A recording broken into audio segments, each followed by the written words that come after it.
If this is your first time joining me here, let me take a moment to introduce myself. My name is Dr. Robert Ellis. I'm 87 years old, and for most of my life I've worked closely with older adults, not just in clinics or hospitals, but in the quiet, tender spaces of life.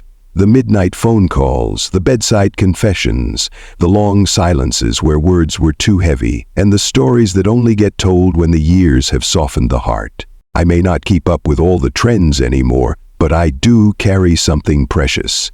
The kind of wisdom that only time, experience, and deep listening can offer. And today in this video, I'd like to share with you a story, one that's rarely spoken about out loud, but that many quietly carry in their hearts.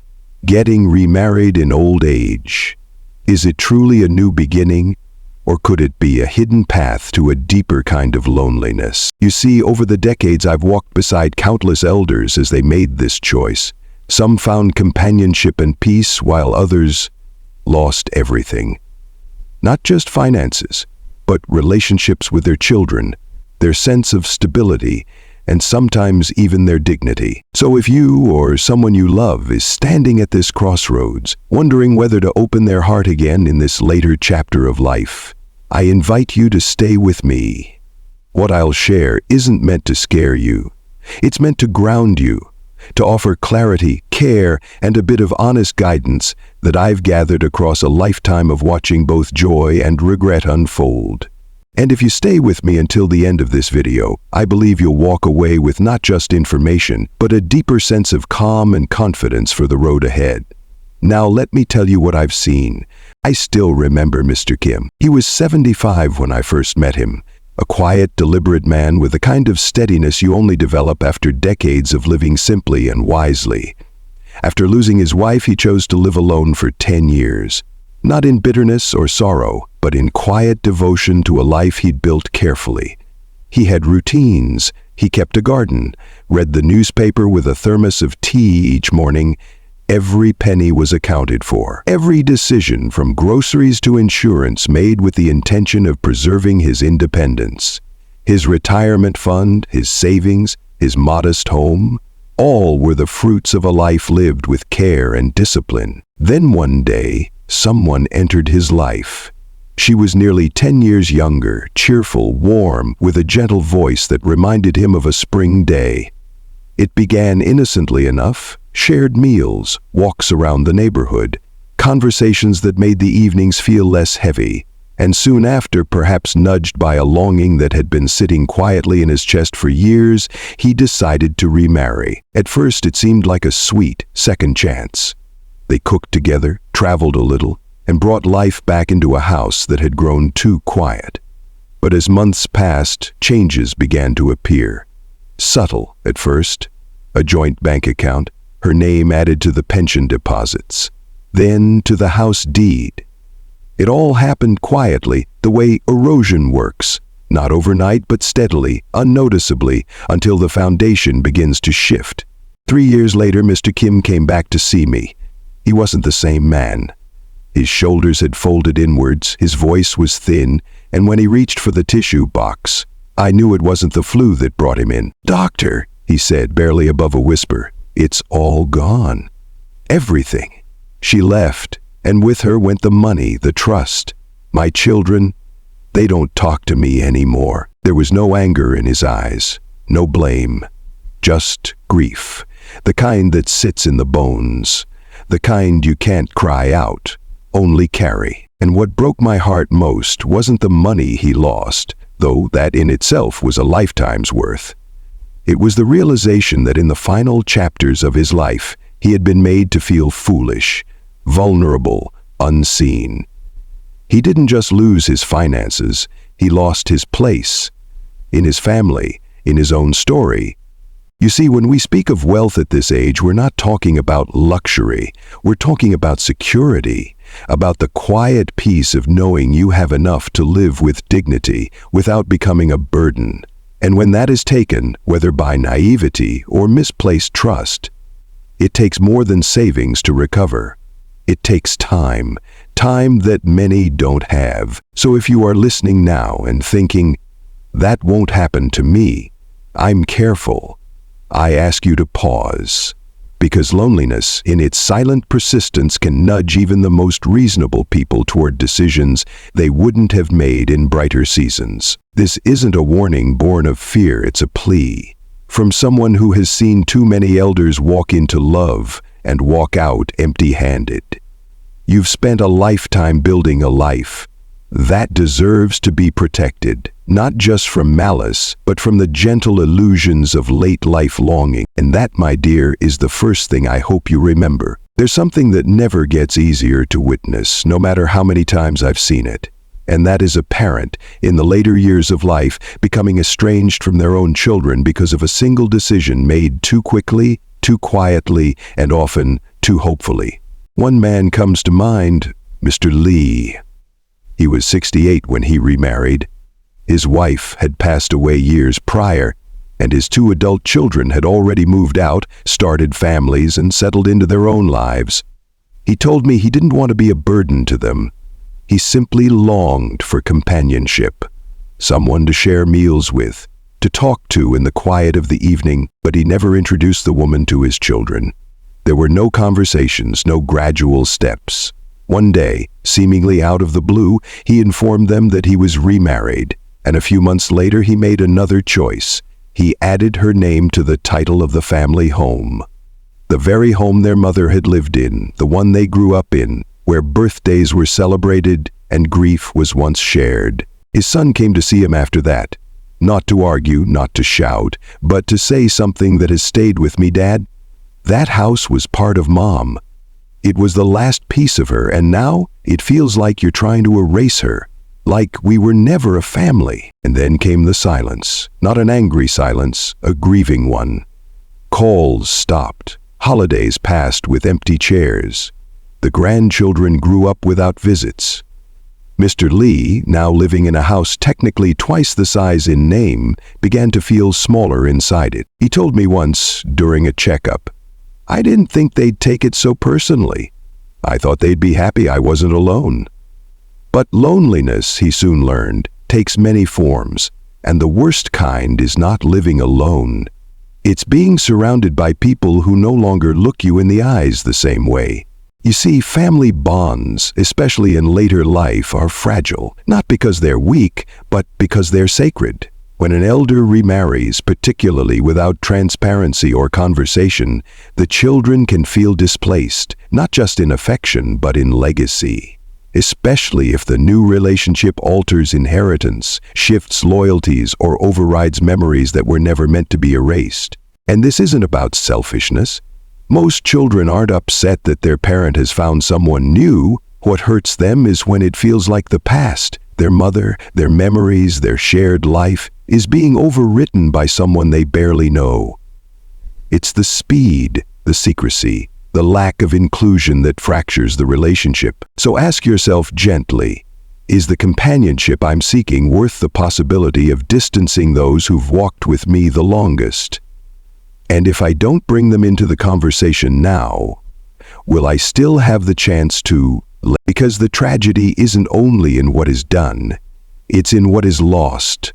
Trust, warmth, and the comfort of family in the last stretch of life. And that, dear one, is what we'll talk about next. How the burden of care, once shared by many, can suddenly fall upon one frail pair of shoulders, yours or theirs.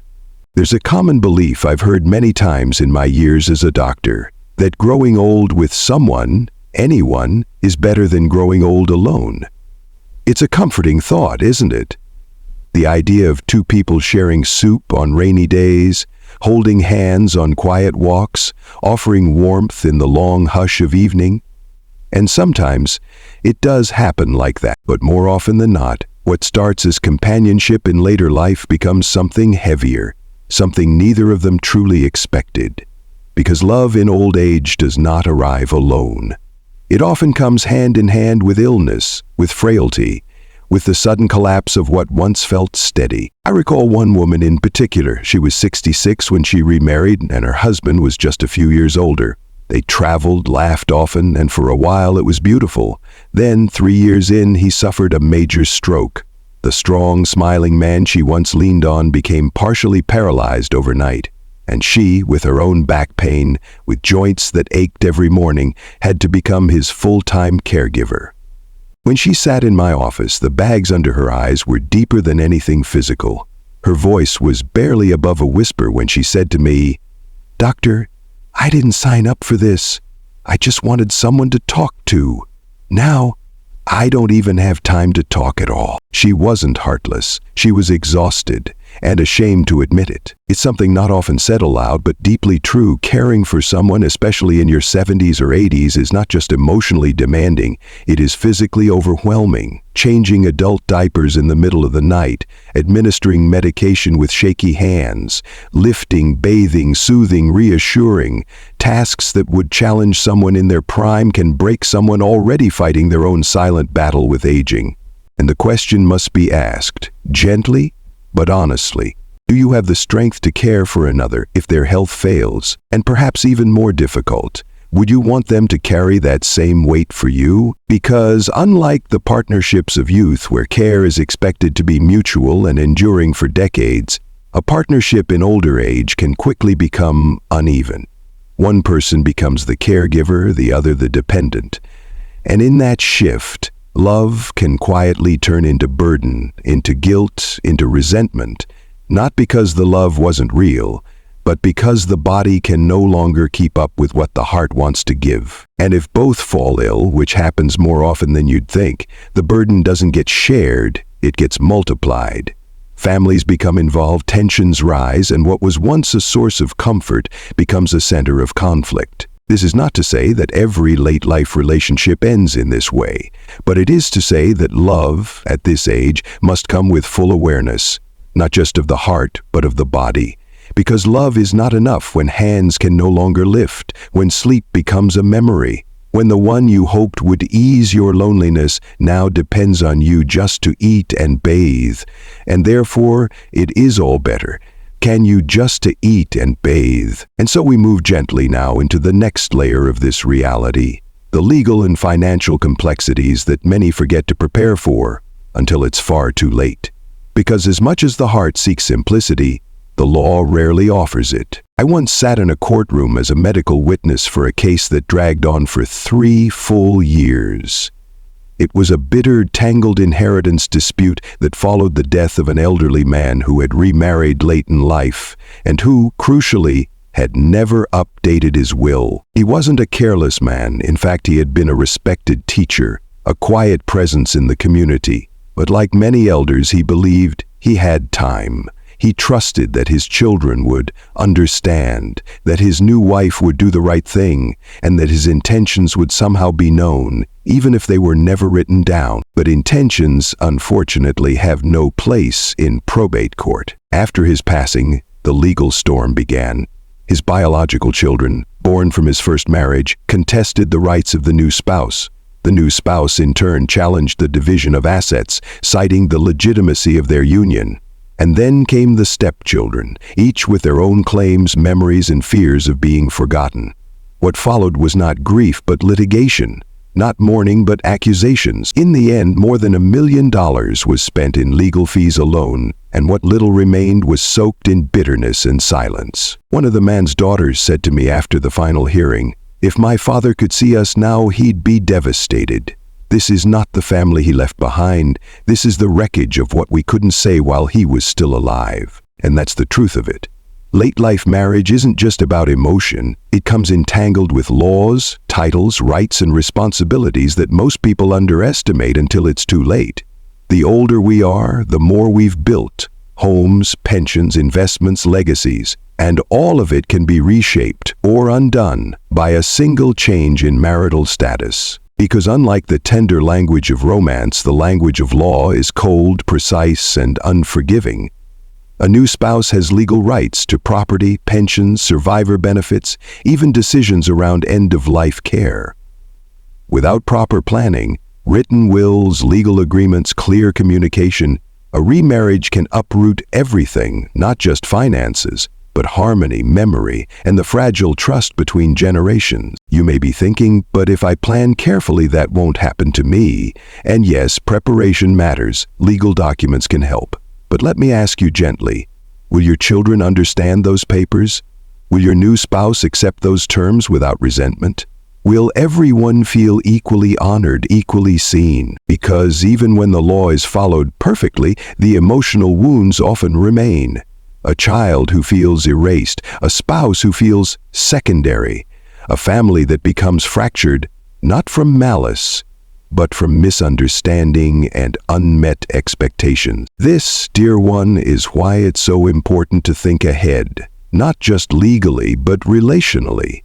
Because what you leave behind, even more than your money, is the feeling that everyone was cared for, that no one had to guess what you wanted, that peace, not paperwork, defined the end of your story. And now let me tell you what isn't written in legal documents at all: the quiet battles of the soul.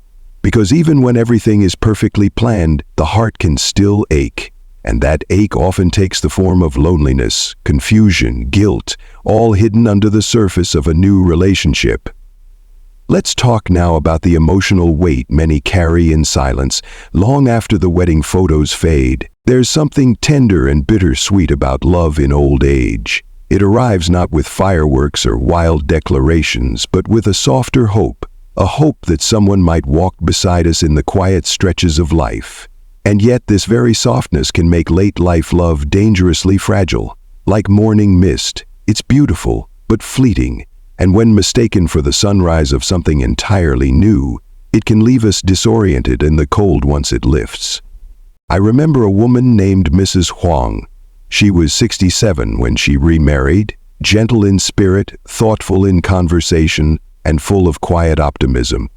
Her first marriage had been long and steady. After being widowed, she spent several years on her own, slowly building a rhythm of solitude. Then, through a mutual acquaintance, she met a widower. They connected easily. It wasn't a passionate romance, but a companionship that seemed to promise gentleness. But after moving into his home, things began to shift in ways she hadn't anticipated. Her husband stayed deeply connected with his adult children, which on the surface was admirable. But the past hovered in every corner. Family photos of his first wife still adorned the shelves. The dinner table was filled with stories and laughter that didn't include her. When his children visited, they spoke of holidays she never attended, inside jokes she never knew. She found herself nodding politely, smiling at memories that didn't belong to her. One afternoon, during a checkup, she confided in me with eyes filled, not with tears, but a kind of distant ache. "Doctor, I feel like a guest in someone else's life, like I married into a home, not a heart. I'm lonelier now than when I lived alone." It's a loneliness that cuts deeper because it's wrapped in silence. There's shame in admitting that what you hoped would heal your solitude has only deepened it. There's guilt for feeling displaced in someone else's memories, for not being able to compete with a past that still lingers in every gesture. And this is what many forget. Love, especially late in life, does not erase history. It must coexist with it. But coexistence requires extraordinary patience and a deep emotional maturity from both sides.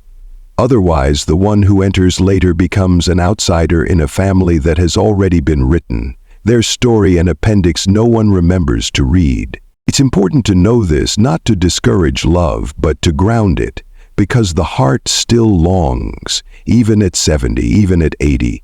But longing cannot be the only compass. There must be clarity. Conversation, realistic expectation, which brings us to the most important reflection of all. Do you truly need another person to complete your peace? Or is it possible, just maybe, that peace can be found in other ways? That meaning, companionship, joy, might still be waiting in places that don't require a marriage license or a new last name.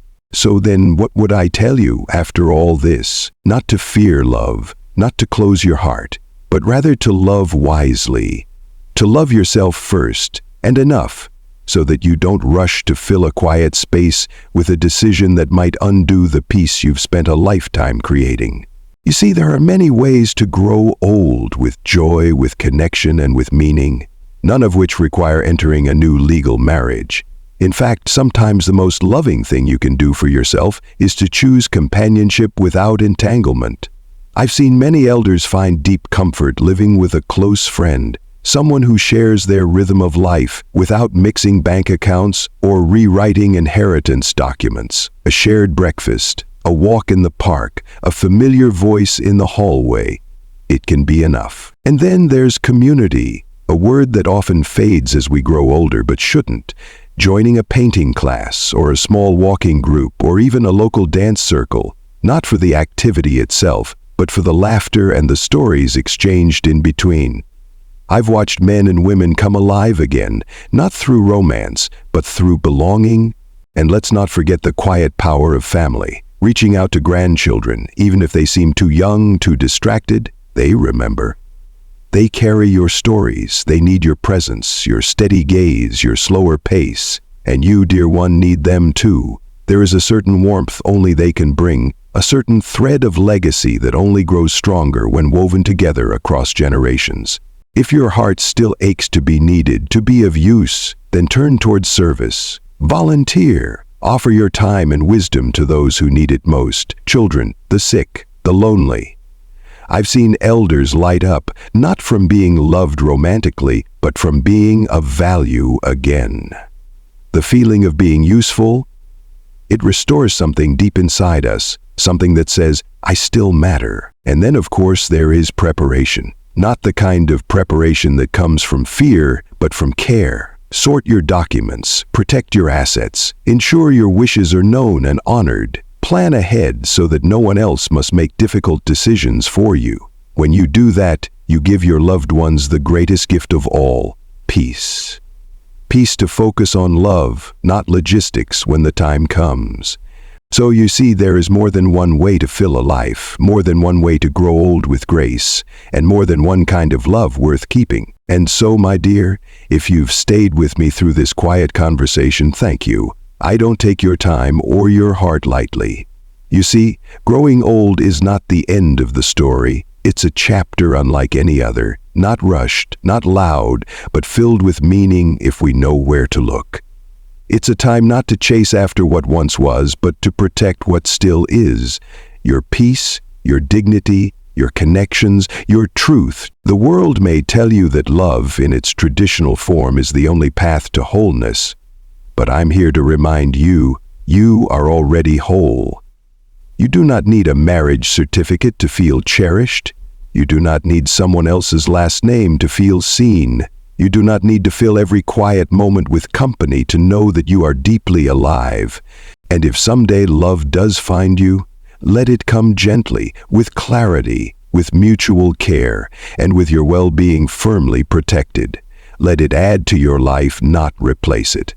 Let it respect the years you've walked and the freedom you've earned.